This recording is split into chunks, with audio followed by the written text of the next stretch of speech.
sometimes a way to understand what something is to understand what it isn't. Mm-hmm.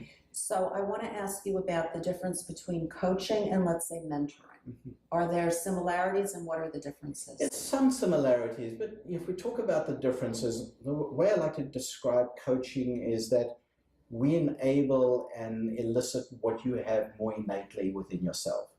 So we have frameworks and methodologies that help you learn more about your capabilities, how to apply your capabilities, how to think through a problem.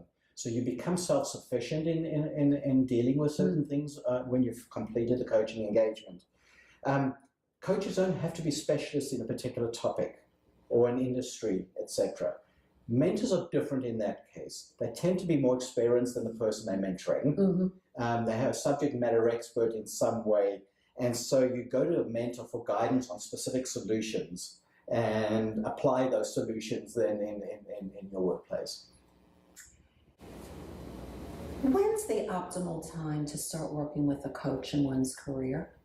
I'd say it's never too soon to start, mm-hmm. But it doesn't mean that you need to engage a highly experienced, expensive executive coach early on in your career.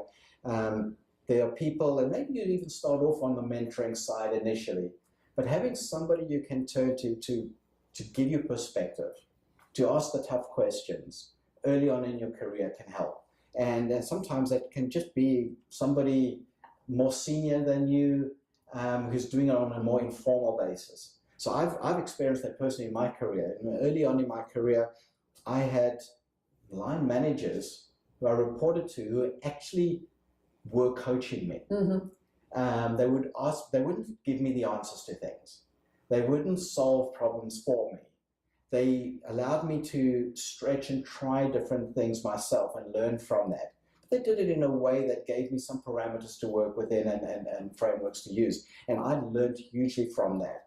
As I got more senior and more experienced over time, there were times where I engaged a coach more formally to help me with key decisions. But you can start off at that informal basis very early on. Mm-hmm.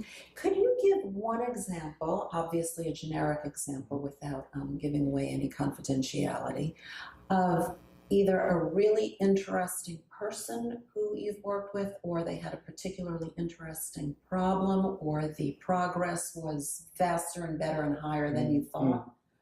I'll give you an example of an executive I worked with a few years ago who was on the succession list in his company to take over the CEO job at some point.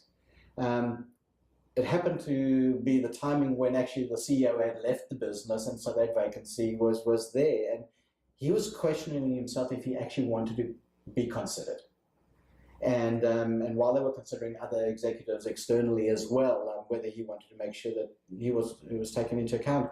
And we worked through the reasons why he was questioning that in the first place. Mm-hmm. We would have thought somebody on the succession plan would have been aware of it already and had come to terms with the opportunities.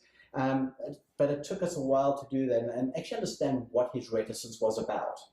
And once we understood what his reticence was about, we also could then work on ways to address those concerns. Mm-hmm. Can you give an example of one concern? So one of the concerns was his relationship with the board. Okay.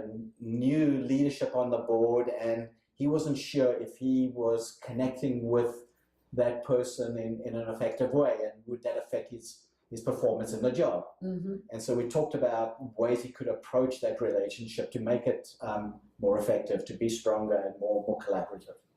Okay. Is there an example of perhaps something either at the level that the person is at or a level below? Because I know most people tend to manage up. Mm-hmm. And that's right, that's how someone told me once that, the best way to have a good career is to do what your boss tells you to do. But what about managing across and down? Well, for example, I'm working with a team at the moment where the boss himself is not sure how to get the most out of his team. Mm-hmm. And so we've done some work to help him understand the actual personal styles and natural behaviors that the individual team members bring, and how he could best use those skills in a way that obviously they would be more effective in and more happy to do. And so it's a classic case of people don't adjust to the boss's style. The bosses Right. don't adjust to the individuals in their team, and the coaching has helped him understand what that looks like.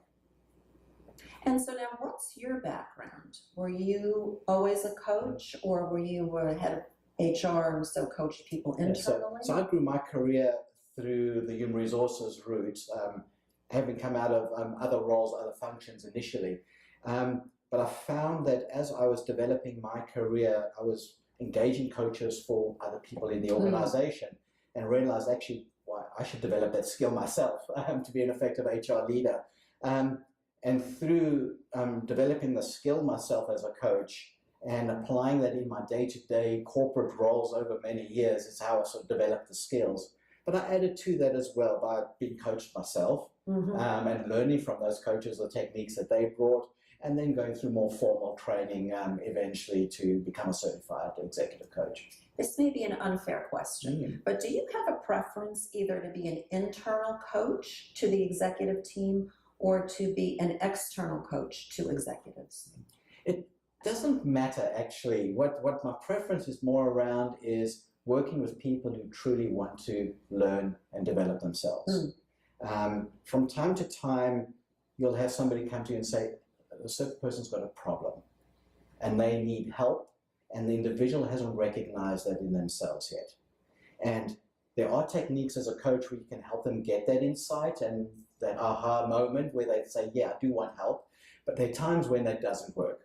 And nobody benefits from the time or the cost, etc., associated with doing that. So it's more the mindset of the individual being coached than whether they're internal or external. And do you have to have a problem to get a coach? No, you need to have an objective. You need to have an objective, okay.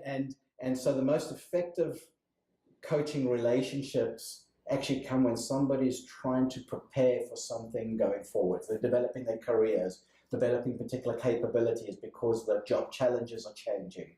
But it tends to be more proactive style of learning than needing to fix something that's been an issue. Yeah, I love that. Because we all have objectives. Yes, okay, exactly. Fantastic. Thank you.